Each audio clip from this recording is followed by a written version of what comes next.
ایک مسلمان کا جس طرح اللہ تبارک و تعالیٰ کے ساتھ ایک گہرا، مضبوط اور سب سے مستحکم رشتہ ہوتا ہے، اور جس طرح اس کا سب سے مضبوط اور مستحکم رشتہ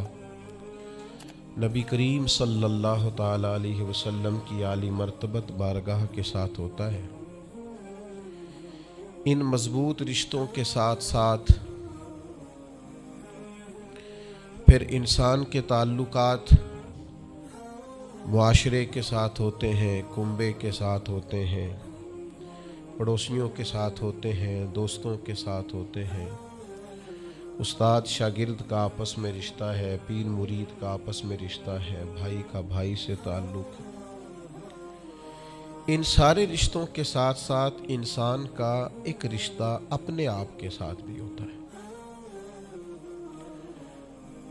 انسان کا اپنے نفس کے ساتھ، اپنی ذات کے ساتھ بھی تعلق ہوتا ہے۔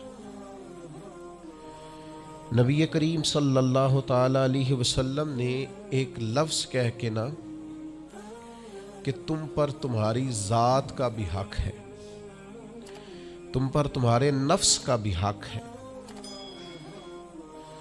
تو ہم پر ہمارے حقوق بھی نبی کریم نے مقرر فرما دیے۔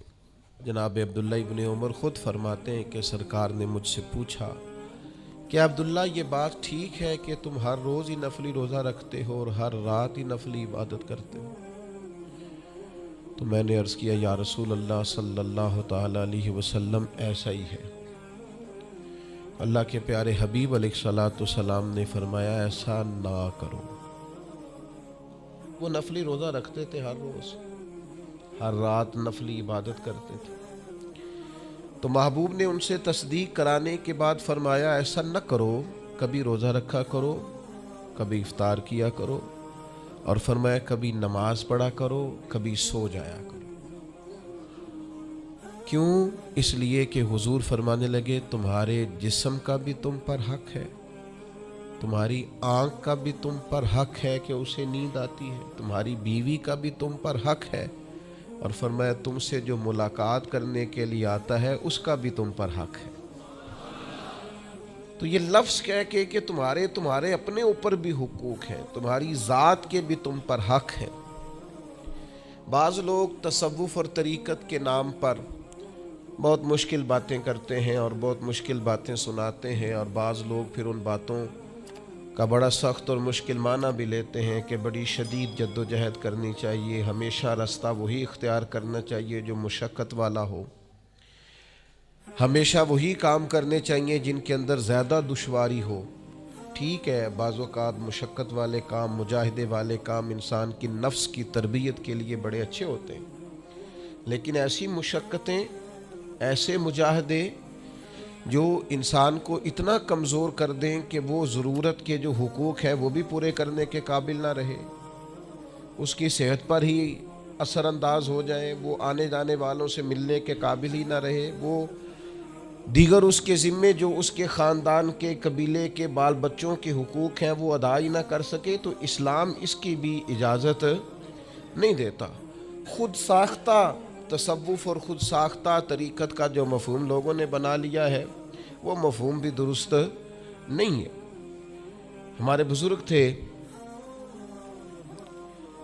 شیخ المشائخ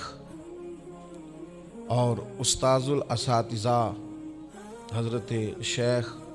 محمد تحسین رضا خان صاحب بریلوی رحمۃ اللہ تعالی علیہ، 50 سال کے لگ بھگ انہوں نے درس حدیث دیا ہے۔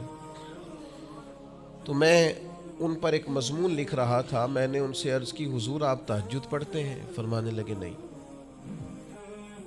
میں عشاء جماعت سے پڑھتا ہوں، اس کو بھی سالوں بیت گئے، اور میں فجر جماعت سے پڑھتا ہوں، یہ بھی میری زندگی کا معمول ہے، لیکن میں سحری کے وقت اس لیے نہیں اٹھ پاتا کہ مجھے صبح 8 بجے بیٹھ کر بچوں کو درس حدیث پڑھانا ہوتا ہے، عشاء کے بعد مجھے مطالعہ کرنا ہوتا ہے، تو میں سمجھتا ہوں یہ بھی میرے لیے نفلی عبادت ہے، لہٰذا میں رات کو بھی کتاب و سنت دیکھتا ہوں اور سارا دن بھی کتاب و سنت پڑھاتا ہوں، امید ہے میرا رب مجھے تہجد کا اجر بھی عطا کرے گا۔